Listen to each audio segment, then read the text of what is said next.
Welcome, guys. This is the MMA neighborhood. Yo. I'm Devin. And I'm Steven. And we are back to go over UFC 269. Yes. Charles Oliveira versus Dustin Poirier. Yes. And we had Man Nunes versus Venezuela Vixen. But before we go into that huge event, it was a good stat prelims, all right? It was pretty solid, except for the first fight. It was kind of like, but two nobodies, but it was all right, Yeah. But prelims were hot, man. Yeah, and straight and up. to really get this shit going, we had our boy, or my boy, Ty Devasa, baby. There you go, get that correct. Get the Shuby going to start the night. Ty comes in, he's throwing bombs with freaking, what's his name, Sakai? Sakai. Him and him going toe-to-toe, baby, in a round two. He comes out banging. He takes Sakai out, baby, lays him out flat, folds him in a lawn chair, and then on top of that, takes his Shuby and glorious Shuby on top of the ring, baby, climbs up the ring and drinks down the Shuby like a famous G he is. Ty Devasa, baby. In all his glory, he won. He knocked him out.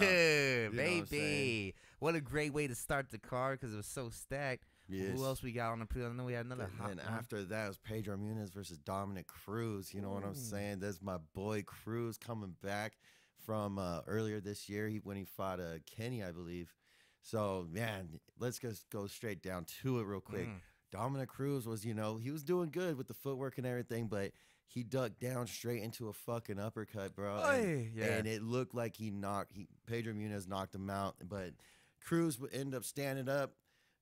First he went for a single leg, then he stood up, and then he got hit a fucking again. Then he really fell back into the cage, and like this shit was like, oh my god, my boy's fucking getting knocked the fuck out right now. But he ended up trying to wrestle him again. He ended up surviving some way, somehow. He ended up surviving. I just couldn't believe it. He ended up making it to the second round, and then that's when he really started turning it on. The footwork, then the head movement was spectacular. You know what I'm saying? He was ducking. He was ducking under head kicks and all that shit. Oh, I did the Neo a couple times. Oh, dude, it was phenomenal looking. But he started picking Pedro Munez apart very slowly and intimately. You know what I'm saying? Very, he fucking really was selective with them shots. He was. As you said when we were watching the fights, Dominic Cruz doesn't look as sharp as for himself, but he's still good enough to take out Pedro Munez, which he did, you know what I'm saying, in a decision. And I thought it was well-deserved.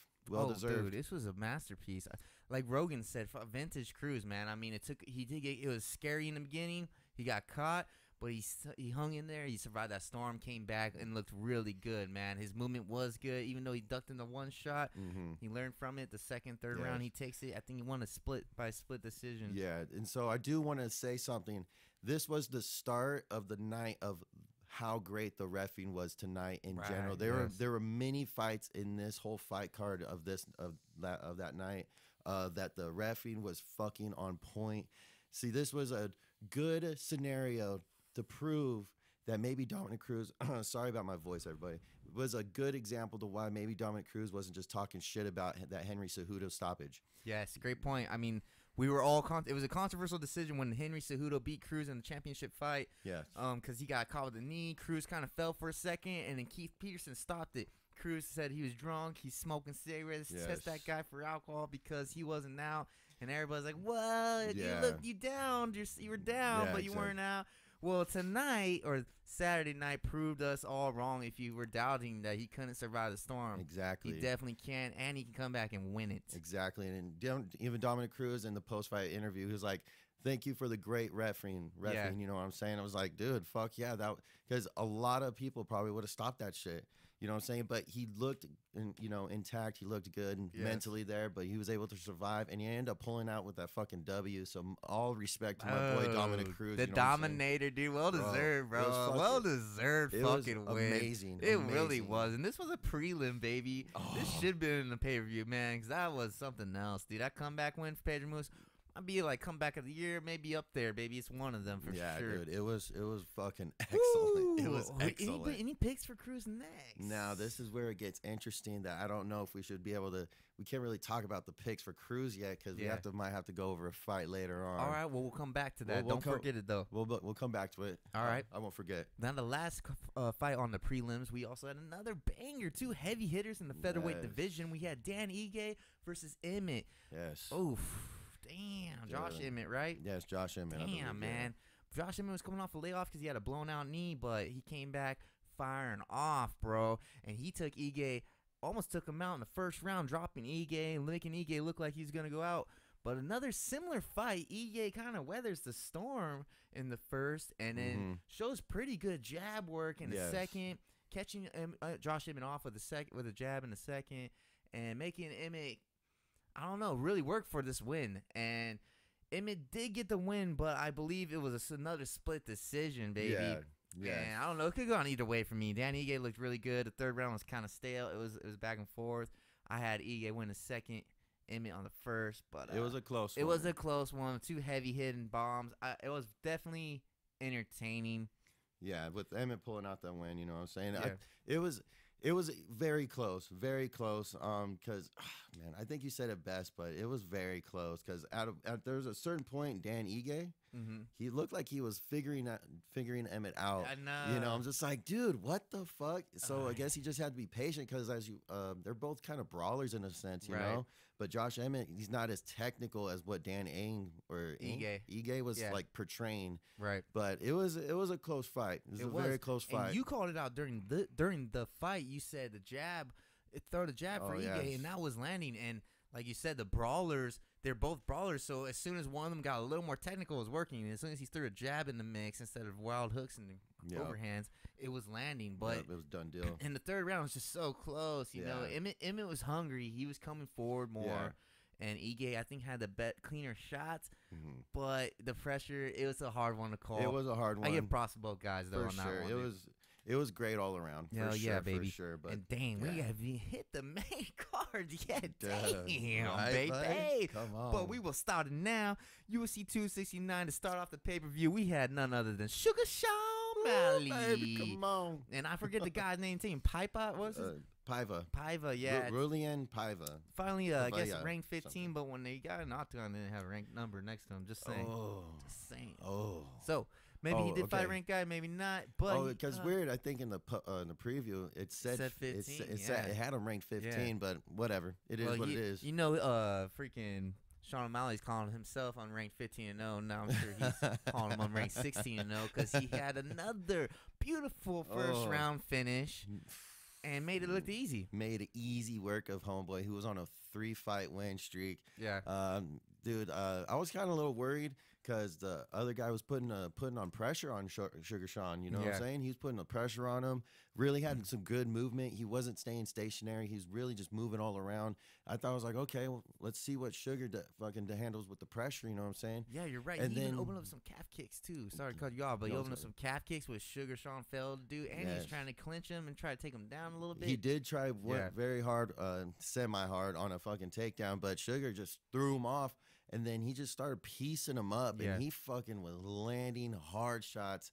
And then once the final exchange happened, Sugar Show was just very, very putting on a masterpiece. Yeah. You know what I'm saying? And it was done deal. Done deal. He knocked his ass out. Done easy. And what I really liked about it, because I know I'm not on the Sugar train quite yet. I do love to see him fight, but I'm not sold on him championship material yet.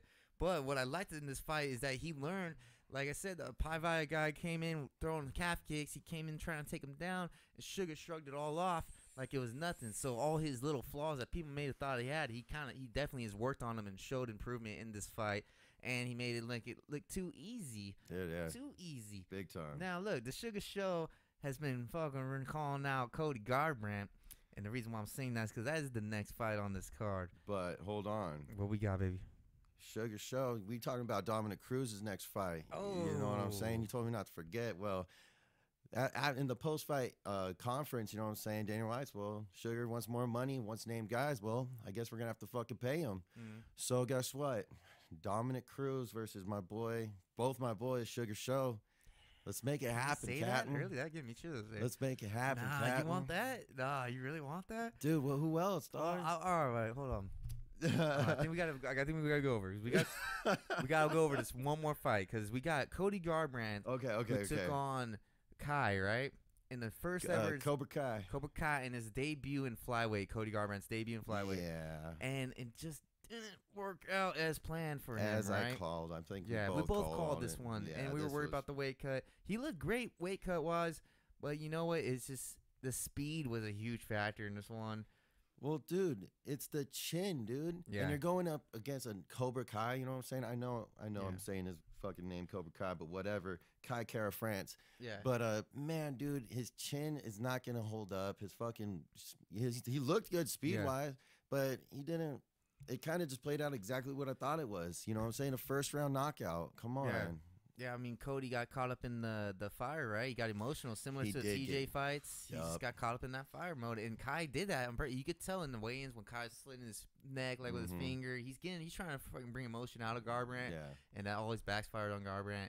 And Kai is a beast, man. He trains with freaking, Israel Adesanya, Alexander Volkov. All my boys, besides Volkov. Volkanovski, yeah, dude. I mean, he trains with a sick ass team, and he showed great speed, bro. He caught Cody good. He rocked and socked Cody. He met Cody on Queer Street, and he finished him, dude. Yeah, big time. That was a brutal knockout. It was, baby. So that's why we'll go back to Sugar's next opponent. I mean, he was calling out Cody, but Cody just had a bad performance. But because of that, you think Cody's going to continue at flyweight? Fuck no. Right. So he might want to bite that Sugar fucking. Okay, so we have a big chunk of on this plate to talk about just on the matchmaking right here. Yeah. Because now Sean O'Malley is officially ranked number 13 in the bantamweight. For real? Is this the real? No, this is the real rankings. This is for real. Damn, he's real in rankings. there now. Damn. Dominic Cruz moved up to number 7 now. All right. Pedro Munez is now number 10. Is Garbrandt in the bantamweight rankings still? No, they pulled his ass. Damn. He's not even in flyweight rankings. Ouch. Yeah, he's not even ranked anywhere, buddy. So do you think Sean might be passing up this deal because of that finish he just seen with Garbrandt? Oh, fuck, dude. Why? Or do you think it's all easy money? I think it would be easy money at this point. Garbrandt ain't the dude that fought Cruz anymore. Yeah. I think I read somewhere he's won one fight in like the past like 3-4 years or some shit. Right. He's on a hot fucking bad streak, you know what I'm saying? So the question is to the MMA neighborhood and to you, sir. Who next for Sugar Sean O'Malley? Is it Garbrandt, an easy win? They've already built up some steam. Is it Dominic Cruz, who just got a nice win himself, who's ranked higher? Let me read the top 5 real quick. Ranked number 10 is Pedro Munez, then Marlon Moraes, then Marlon Vera, then 7's Dominic Cruz. Yeah. Now, does he fight Cody Garbrandt, who just went down, and then he's gonna come back up? He's not even ranked anymore. I don't. Here's another thing though. I don't think Cruz even wants it because he's ranked higher than O'Malley, and he's spoken about that. He's like, I want to fucking go for the title. And he wants to fight higher ranked guys. That I understand for sure. Sugar's on more of the journey still right now, but Cruz is near the end, so I don't know if he's gonna take a step back to fight what Sugar. about somebody like that just lost, Pedro Munez? That could be interesting. Then you have Marlon Moraes. Yeah, that'd be a slugfest. Those are good, but like it doesn't to me when Sugar Sean fights. The rankings don't fucking matter. You know what I'm saying? Like, we don't even care about the rankings because he doesn't. And the Cody is sellable, baby. You know what I'm saying? So we just make it Cody Garbrandt. Well, maybe I'm selling you.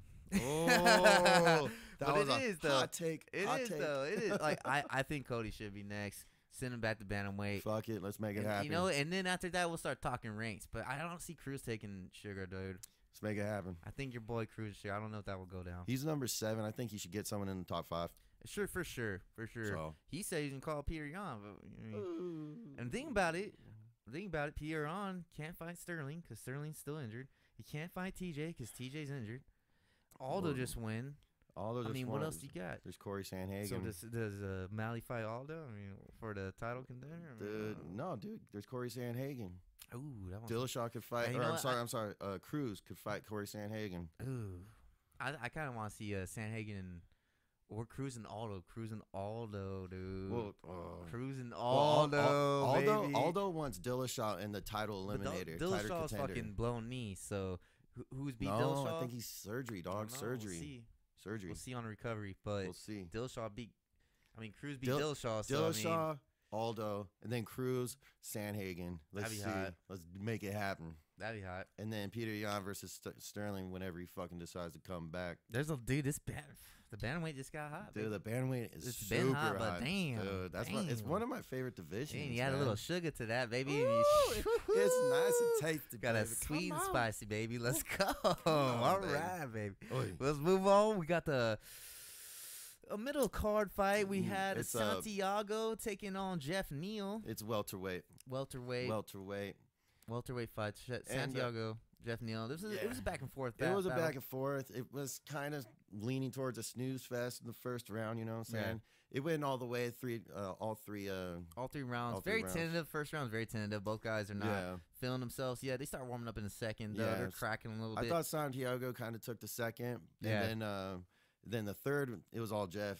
Yeah. Third was all Jeff. You know what I'm saying? Probably 1-3 for Jeff. I think it was another split. I don't know. It was split decision for split. Jeff Neal. Yeah. I kind of thought that was a little Hands of stone. I don't know. It could have gone either way, dude. Could have gone either way, but it was whatever. No one showed a significant they don't have a significant part in that fight. Like no one did anything that was crazy. Yeah. Well, the thing is because the first round kind of sucked. Right. So it was like whatever. Right. You're calling it though. Santiago he's throwing some inside leg kicks that looked really nice. If he stayed on that, I thought Jeff Neal would have been crippled by the end of the fight. Exactly. He fucking let up on the leg kicks, and it was dude, what are you doing? That's when he was finding in the second round he was finding a lot of success. Yeah. And then boom, Kinda banded it. In the third round he just didn't even throw one. It was like, well, you just fucked up. You just fucked up big time, buddy. Bro, and then Jeff Neal was throwing high kicks. Weren't landing much, but he's fucking making them. Santiago was doing a great job with blocking a lot of those head kicks and whatnot. So I don't know. I thought it was kind of a little bit of controversial decision right there, but and you know what, that dude Jeff Neal, man, he just got caught with that DUI. Yeah, too, some shit like that. The week of, baby. He's ballsy to drink the week of the fight there, then but he was fucking A. And then he was on a 3-fight losing streak or 2-fight losing streak. I mean, this guy, he could be going through some emotional times. True. You know, you're feeling like your career's fucking could end any day. I mean, I don't blame him to have a couple drinks, but you know, stay off the road, baby. Stay off the road, stay baby. Off the road. But hey, thank you for performing. You know, I mean, you got the win. Yeah, dude, he got the win. It's good for him. I thought, it is what it is. It is. Know? I don't know where to go next. Fuck it. But I know where we go next. Oh yeah, because we go to the main event of the evening. This was for the women's bantamweight title, and we had the Lioness, the GOAT, Amanda Nunes take on the Venezuelan Vixen, baby. Dude, what's going on, though? So my jaw's still to the ground right now. Everybody knows what the fuck happened at this point. Everyone's conflicted on saying this was the biggest upset in the UFC history, and I'm gonna say, fuck yeah. No way, dude. Dude, what's a bigger upset, dude? Oh, what is a bigger upset? Like, seriously. That's a good question. There is none. Come back to me. I'll come back to you. I mean, I can compare it to, I like the Tate and Holly Holm. Tate and Holly Holm. That was a crazy one, dude. Holly Holm smashed her ass for 4 rounds and got choked at the fucking end. Bro, let me just... It was... Amanda Nunes was a -1,000 favorite. Okay, that's pretty huge. -1,000. I know Dillashaw Brow was a huge one. I know Luke Rockhold and Michael Bisping was a huge one. I mean, there's some big ones, dude. We had a discussion before the fight. Dillashaw versus Barao. That was pretty big. That was a decent upset, but dude, come on. I know when you got the GOAT Nunes, no one saw this coming. I mean, but I said a little bit. I mean, dude, look, freaking Venezuelan Vixen, dude. She's the Ultimate Fighter winner. She has good grappling. Yeah. She has a little chance, you know, and dude, she just made Amanda Nunes fight her game. She got Amanda Nunes all wild up in that first round. Nunes came in hot, baby. Yeah. Throwing leg kicks without even setting them up. Just throwing 1-2s. Dropping her with the leg kicks, man. One kick dropped her, but she had no setups. Everything was just, I'm going to kill this woman in the first round. Yeah. It was just plain, I'm going to bomb her out. Yeah. And then, first round kind of ended. It was like, okay. Then the second round came, and that's when they just started going in that dogfight. And then Juliana Pena, dude, she was fucking landing straight jabs to her fucking chin. And then she was getting the better of the exchanges, and she ended up dazing her for straight up. ended up submitting her, even though it wasn't even in. Amanda Nunes just got tired and was fucking done for, bro. At this point, we're both standing up like, what the fuck is going on? Is this really happening? Dude, yeah, look, it's Juliana Pena is coming forward. She is jab crossing, but Amanda Nunes is trying to match her per punch and just thinking if one of hers is going to knock Juliana Pena out, but they're not. And Pena's taking it. And Pena's being a little more technical than Nunes at this point, even though they're both in a phone booth.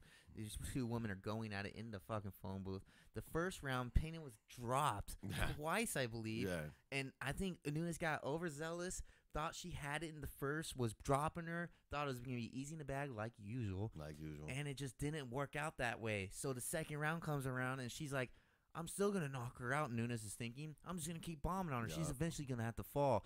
And freaking Venezuela Vixen is knowing that Nunes can't beat me right now. She's already dropped me, but it didn't work. She sees her. She's getting tired.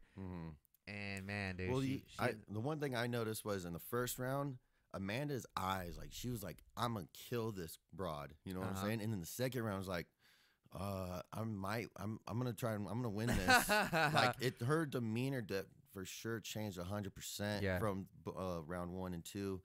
But, dude, I got to say this, because usually I'm always the one that when chicks try to fight Amanda Nunes before, like Megan Anderson, this and that, and Valentina, you know what I'm saying? When people try to fight these amazing people, and I'm just like, man, I got to try and give them a chance. You know what I'm saying? I'm not trying to hype them up, but damn, everyone has a fighting chance. And this was the first time I didn't do that. This is the first time. Don't worry, I had your back. You know what I'm saying? No, go ahead. So I just want to say my 100% dearest apologies for not giving Juliana Pena her fair share of respect and her chance as well, because I'm usually the one that always does that. Devin was the one that actually did that last time. This time, I mean. But so I'm sorry. All respect to you, Pena. You're the fucking champ right now. So all fucking respect, homie. Straight the fuck up. This is hard to say. It's hard to say she's the new champ, baby. I mean, it really is. She's like, I'm the new queen in the house, baby. Like, fuck. You know what she did? Dude, it was beautiful. She had fucking Nunes against the cage, does this nice sweep. Oh, that was good. Trips her on the ground, baby. Hits the neck. Like you said, he even had to get the neck, dog. It was like Nunes already knew it was over. She just tapped. It reminded me a lot like McGregor and Diaz's first fight. It really does. McGregor was fucking coming in hot. He thought he had it in the bag. He blasted Diaz to the ground twice. Yeah. Second round comes. Why the fuck didn't he go out? Now he's tired. Now that he's getting hit. Now he don't like getting hit. Now he's falling to the ground. Now his neck's getting wrapped. Now it don't take long for him to tap. Yeah. And then it didn't take long for her to tap. Very similar. I think they got a little too confident with their hands. Didn't really have a game plan, but blast the fucking head off. And it bit them both. And Nunes, now here we go. Here we go. Do we think Nunes will destroy her in the rematch? Okay. Or do you think this will be a hard-earned battle in a rematch? What do you think fucking Venezuelan Vixen's going to come and dominate in a rematch? What do you see the rematch playing? Because these two women are already planning that. That is, that's what's going to happen. It is what's going to happen. You think what so? What do you see is going to go down? Well, for sure. First of all, I want to remind you that night when we were watching the fights, I didn't think she deserves a rematch for a performance like that. Goat, man. I don't give a fuck. I don't give a. Did Aldo get a rematch versus McGregor? Nah, exactly my fucking point. Yeah. You don't deserve a rematch with a fucking performance like that. You didn't even look like you trained for this shit. You look thin as fuck. You didn't. Mind you, though, McGregor went up. I don't give a fuck, homie. He went up. This is different. I'm talking about a woman that's been unbeatable, and you show up like that. Come on, has Valentina ever shown up like that? I know. Hell no. Yeah, you're right. To me, she doesn't deserve a rematch. You go fight somebody else, and then you could come back to the champ, homie. You don't know. Yeah, this wasn't even close. Very strange night for Nunes, though. She just didn't seem. Those 2 leg kicks that she did on Pena was the only highlight she had in that fight. Yeah. Well, she dropped her in the first round. She dropped her to straight right. Whatever. Doesn't matter, buddy. Doesn't matter. Just was not fighting technical. She fought sloppy. She fought like when she fought Cyborg. She fought as Cyborg. When she first fought Cyborg, they swapped sides, bro. Sloppiness, overconfident with their striking. Not throwing with precision or fucking timing or technique. It's just she's just brawling 1-2s at you. So, there was no setup at all. The girl looked completely off game. To answer your question, if they do happen to rematch, one, is it gonna be very different? Yeah, fuck yeah, it's gonna be a hell of a lot different. We know Nunes is smarter than that. So, but now, we do see Amanda Nunes. She has a little bit of a Cody Garbrandt in her. She might go in there with a little emotion sometimes. Hey! You know what I'm saying, baby? Damn, We've that's seen a her. good point, yeah. You know what I'm saying? We just seen something, a big time something, maybe a little hole in her game. Maybe she gets too aggressive. Maybe she's too overconfident. I don't know, you think man. she can bite her tongue and bite back and hold her calmness? Well, her chin was so up, throwing those punches. Piano was down, fucking Yeah, striking, boom, boom, boom. Technicality. You know what I'm saying? And then boom, what the fuck? So I don't know. Is it gonna be is a future trilogy in our hands? I don't know. Probably not. Damn. Well, we want to know what you guys think, because we're talking about the best woman fighter of all time. She had a bad night at the office, and then, you know, to me, I think the second fight's gonna be a war, bro. I think Nunes is gonna be more technical. She's gonna be scared to fucking let go like that. I don't know if she'll fall for the same trick twice. Well, what I think is, because she was going heavy kicks in the first round, Yeah, I think Juliana Pena's going to fucking catch one of those and take her Well, down. I think it's going to be a lot more grappling on Pena's part instead of this first fight, you know what I'm saying, where she was just trying to stand and bang which with would be her. smart, yeah, for Pena. So, Let's just implement strong grappling off the bat. Don't even let it get there. Exactly. And But, dude, now it's interesting now, right? That's I mean, the women's division just got really interesting. it got a lot more interesting, baby. You know what I'm saying? People were saying earlier that morning, my lady and everybody were like, "Oh, well, I don't like watching Nunes because she beats everybody." And That's so stupid. Shaboom, baby. That's why you watch the UFC, dog, because you never know what's going to happen, baby. We've seen them, dude. And this is one of the greatest upsets of all time. I've had people in my work didn't even know how to watch the UFC say, "Did you see what happened to Nunes?" I was like, or it happened to Amanda. I was like, "Amanda, who?" I was like, "Oh shit, you watched the UFC?" I was like, "Oh yeah." I was like, "That was a fucked up one, dude." I thought Amanda at my work got fucked up or something, but dude, yeah, it was Nunes, and I'm like, shit. So the eyes are watching now. And you know people want that rematch, baby. Yeah. You know it. So if the rematch happens, man, I think it's gonna be a different setup for both of them, honestly. Well, I'd love to see it, man. I can't wait. Same here. Well, we gotta take a quick break. I gotta take a whiz. We'll come right back. And you already know what time it is. All right. And we are back with the MMA Neighborhood. I'm Steven. I'm Devin. And we are going over UFC 269. And you know what, Devin? I think it's about that time. Is it? I think it might be that time. It's time!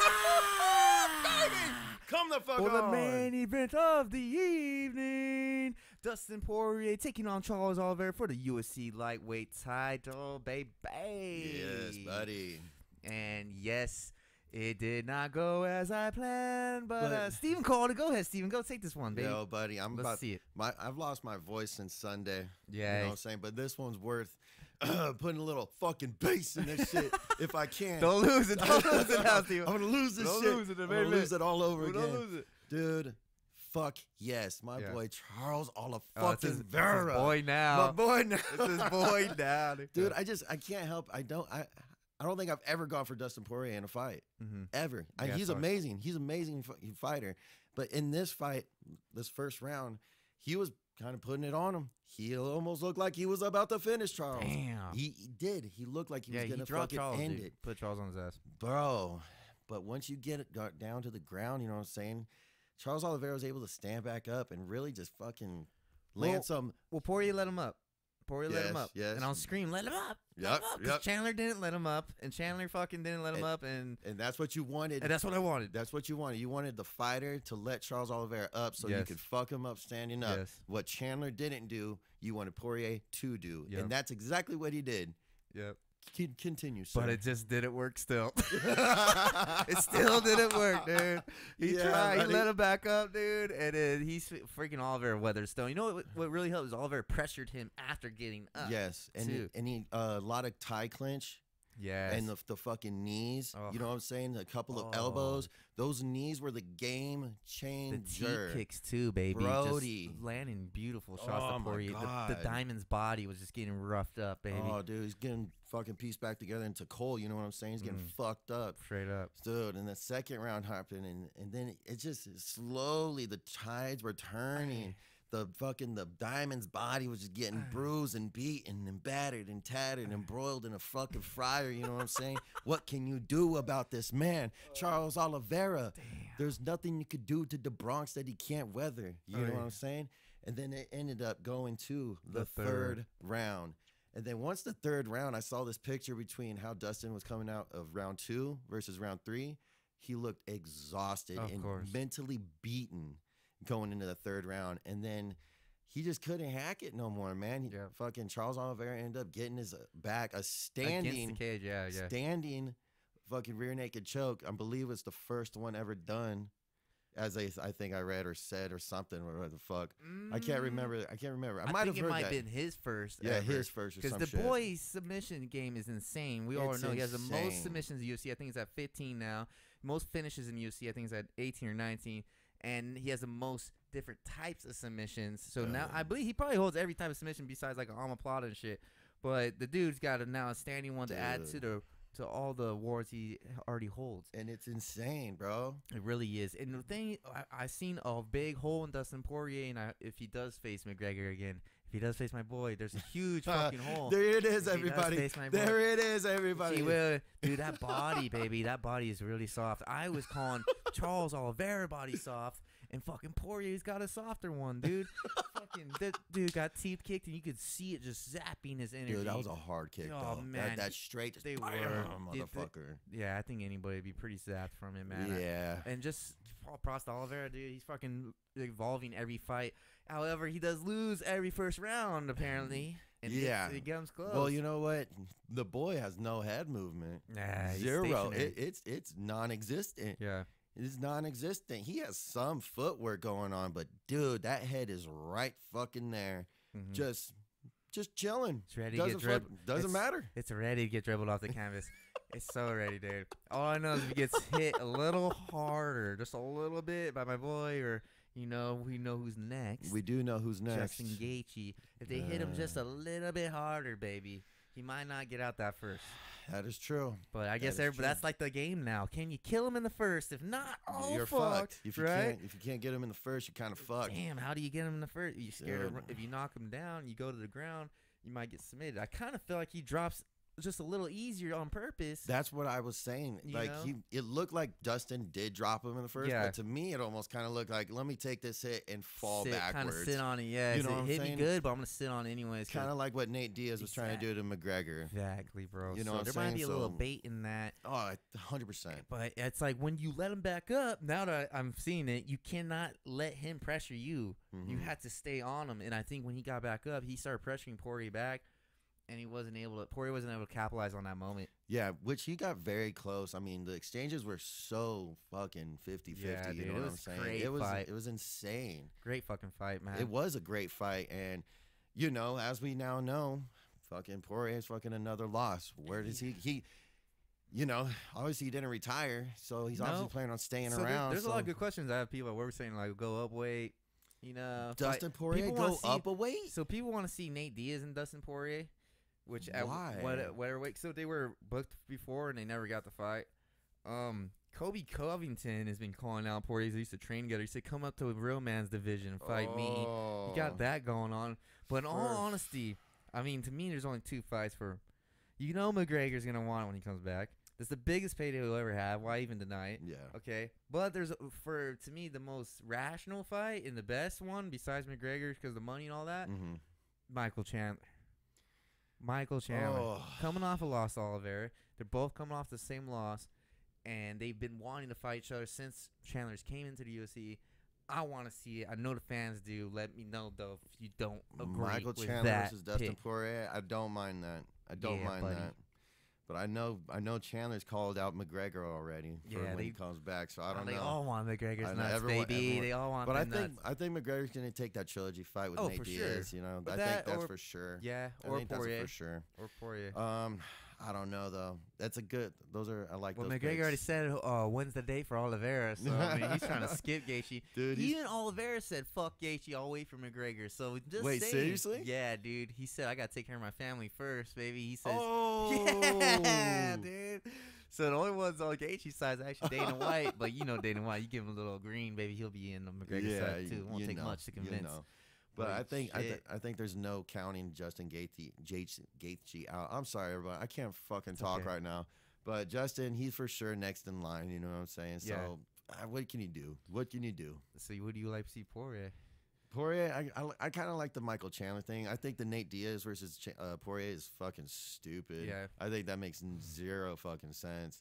And him moving up to fight Colby Covington, bro, get the fuck, dude. I'm sorry, Dustin Poirier couldn't handle that welterweight division. Now, what if you decide to move back down again? Nah, no way. He's too big now, dude. No way. You think so? Yeah, too big, dude. I don't mind the Diaz fight because I think it's a fan fight. There's nothing to take serious on it. It's like, okay, they're just gonna scrap. They can fight at 170 because they don't need to cut weight. And I don't know how many fights Poirier's got left. And Nate Diaz. I mean, they're all near the end of their careers. I mean, they might as well scrap each other. Each other. But the Chandler, to me, that one makes the most sense if McGregor's I do like that one. Yeah. I like that one more than Nate Diaz. And then so Oliveira Gaethje next, baby. That's it, man. Damn, Oliveira's the last American, baby. Let's go, America. Fucking Oliveira's going to notch that 11th in a row. You know what I'm saying? I'm going for Gaethje. I know. I fucking know America. Fuck yeah. We got one more. We got one more for you, Brazil. Let's go, dude. Oh, shit. Well, now, you know, Irish boy will come. Well, the Irish king will come, dude. But damn, it was a great fucking night of fights, baby. It was too intense. It was good. This is the last pay-per-view of the year. Yeah. It won't be the last MMA Neighborhood podcast, though. We will come back with our end of the year special with our knockout of the year, submission of the year, fight of the year, and fighter of the year. Yeah. Maybe we'll add a couple other random ones to the mix. Probably in another week. Let me rest this voice a little bit. I fucking completely lost it Sunday at the fucking Chargers game. You know what I'm saying?